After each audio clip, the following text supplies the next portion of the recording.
But நீங்க எங்கிட்ட பேசும்போது என்ன சொல்லியிருக்கீங்கன்னா, உங்களோட இன்ட்ராக்ஷன் வச்சுக்கிட்டதில் நீங்க சொன்னதை நான் சொல்லிட்டு இருக்கேன்.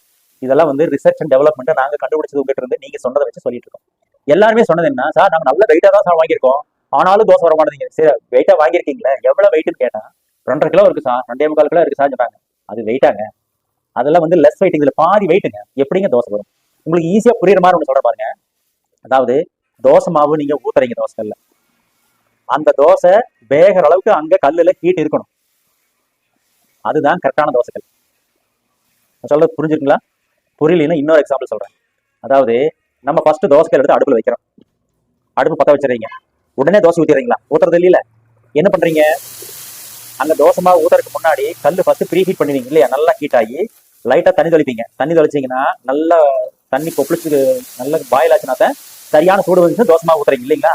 அப்போ ஃபர்ஸ்ட் தோசை வேகறதுக்கு உண்டான ஹீட் ஆல்ரெடி ஹீட் ஆயிருக்கு தோசைக்கல்ல, கரெக்டுங்களா? அப்ப நீங்க தோசை வெந்து ஃபர்ஸ்ட் தோசை ஊத்துறீங்க, அந்த தோசை வெந்துட்டு இருக்கு, அப்பவும் வந்து அடுப்பு எரிஞ்சுதான் இருக்கும். அந்த ஹீட் எதுக்குங்கிறீங்க?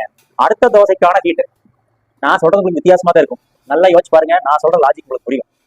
ஸோ எல்லாருமே நிறைய தப்பு பண்ணிட்டு இருக்கோம், நீங்க தெரிஞ்சுக்கணும். இது வந்து எங்களுக்கு தெரிஞ்ச அனுபவத்தினுடைய எக்ஸ்பீரியன்ஸ் உங்களுக்கு வந்து ஷேர் பண்றோம். இது கரெக்டா இல்லையாங்கிற சொல்ல வேண்டியது உங்க கடமை. சரியா இருந்தாலும் தவறா இருந்தாலும் நீங்க கமெண்ட்ல சொல்லுங்க. எனக்கு தெரிஞ்ச எக்ஸ்பீரியன்ஸ் உங்களுக்கு சொல்லி கொடுத்துருக்கேன், சரிங்களா? அப்ப தோசைக்கல் அப்படின்னா நல்ல 10 இன்ச் தோசைக்கல் வாங்குறீங்கன்னா குறைஞ்சது 3.25 கிலோல இருந்து அதிகமா தான் இருக்கணும். 12 இன்ச் அப்படின்னா 4.5 கிலோல இருந்து அதிகமா இருக்கும்.